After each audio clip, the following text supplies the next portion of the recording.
No no no no.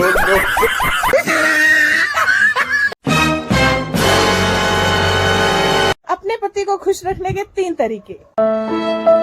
अपने पति की सुने, अपने पति को उसके दोस्तों के साथ जाने दें। अरे इसको क्या हो गया? देख कैसे कैसे बोल रही है। मेरी तो ना कभी सुनती है ना कुछ। मैं तो हमेशा दुखी हूँ, पता नहीं क्या क्या बोल रही है।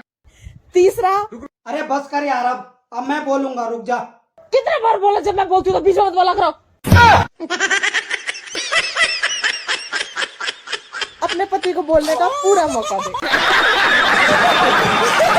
यार मैं फोन में लगा रहता हूँ, यार दोस्तों से बातें करता हूँ और थोड़ा बहुत इंस्टाग्राम फेसबुक देख लेता हूँ। उससे तुम्हें क्या प्रॉब्लम है? तू भी तो देखती रहती है। मेरे ही देखने से तुझे प्रॉब्लम होती है। जब पति का ध्यान हीरे जैसी बीवी में कम और मोबाइल में ज्यादा हो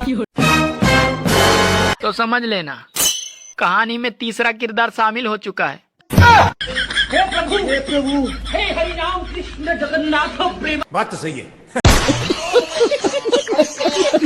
यार देख एक बात बता आज, लेकिन सच सच बताइयो।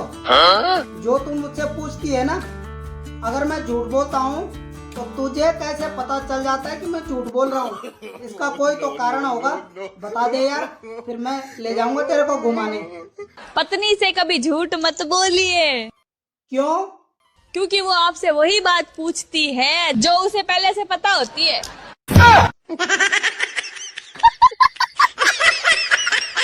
अच्छा, अब पता चला मुझे तुम्हारा राज। अब देख तू आगे से क्या करता हूँ। अरे सुनो, हाँ? तुम आज मंदिर गई थी तो मंदिर में जो तुमने मन्नत का धागा बांधा था कि मेरी सारी परेशानियां दूर हो जाएं, तो तुमने आज वो खोल क्यों दिया? क्योंकि मैंने आपके लिए मन्नत मांगी थी। हाँ, ताकि आपकी सारी मुसीबतें दूर हो जाएं।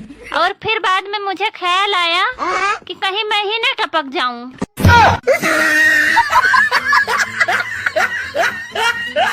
मतलब अब तुम्हें भी एहसास हो गया कि मेरी परेशानी तुम ही हो।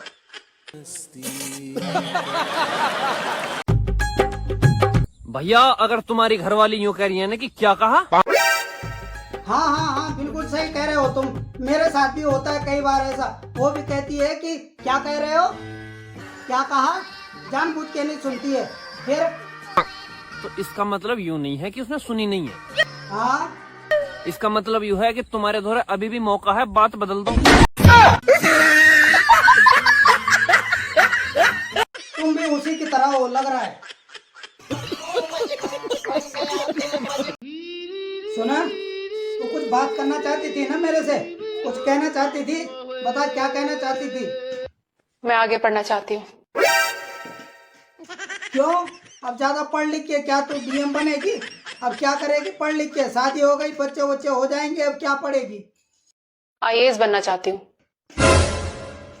अच्छा, वो बन के क्या करेगी? देश की सेवा। घर वालों की सेवा तो होती नहीं है और चली आई देश की सेवा करने। मैं औरतों को स्ट्रांग बनाने के लिए कुछ करना चाहती हूँ। अच्छा जी, सभी ने अपने घर वालों को तो गुलाम बना रखा है, और इससे ज्यादा स्ट्रांग क्या करेगी अब कि घर से निकाल दे? बात तो सही है। यार सुनो, शादी से पहले तो तुम बहुत समझदार थी, बहुत अक्लवर समझती थी खुद को। जब से तुम्हारी शादी हुई, यहाँ आई, तो तुम्हारी सारी अकल गायब हो गई, सारी समझदारी खत्म। ऐसा क्यों? लड़की कितनी ही समझदार क्यों ना हो, ससुराल जाकर उसे पता चलता है वहाँ तो बड़े बड़े प्रोफेसर मौजूद हैं।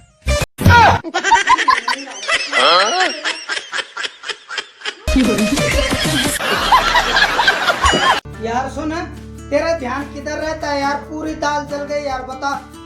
दाल वहाँ रख दी तूने चूल्हे पे और खुद यहाँ फोन पे लग गई, सारी दाल जल गई। अब कुकर बनाने वालों के सामने एक नई समस्या आ गई है। वो क्या? एक कुकर ऐसा होना चाहिए जो सीटी के साथ साथ नंबर भी बोले।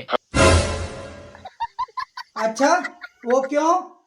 क्योंकि व्हाट्सएप, फेसबुक और इंस्टाग्राम चलाते वक्त उनका ध्यान नहीं रहता। मतलब इंस्टाग्राम फेसबुक चलाना जरूरी है, लेकिन खाने पे ध्यान नहीं देना है। खाना जरूरी नहीं है। अरे भाभी सुनो, मैं सोच रहा हूँ ना कि शादी कर लूँ, लेकिन फिर डरता हूँ कि शादी के बाद पता नहीं क्या क्या होता होगा। मैंने सुना है कि लुगाइयाँ मारती भी हैं, लड़ाई होती है, झगड़ा होता है, जिंदगी कतई संकट बन जाती है। तो आप बताओ कि शादी करूं या ना करूं, और शादी के बाद क्या क्या होता है वो सब बताओ मुझे, तभी मैं फैसला लूंगा। इतना आसान नहीं है ज्ञान प्राप्त करना। हाँ, शादी करनी पड़ती है, शादी।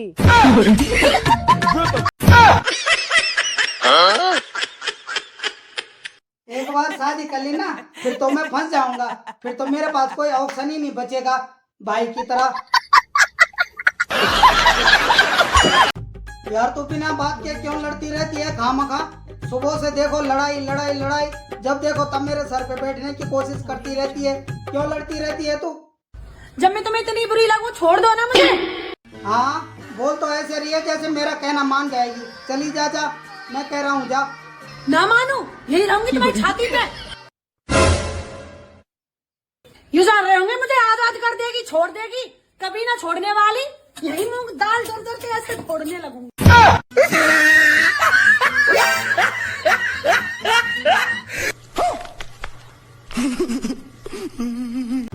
अरे सुन, शादी हो गई क्या तेरी? हाँ होगी। बड़ी खुश लग रही है यार। लग रहा है इसका पति डॉक्टर, इंजीनियर या पायलट, इनमें से कुछ तो होगा ही, या कोई बड़ा बिजनेसमैन होगा, तभी तो इतनी खुश है। वैसे क्या करता है तेरा पति? अफसोस। तू जो उसके पल्ले पड़ गई ना, अब अफसोस करने के अलावा तो उसके पास कोई दूसरा ऑप्शन है ही नहीं।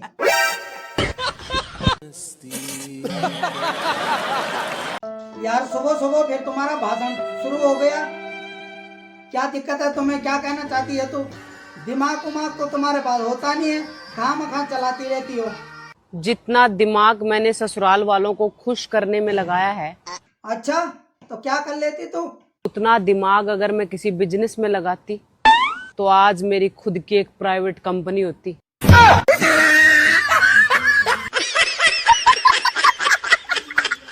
हाँ?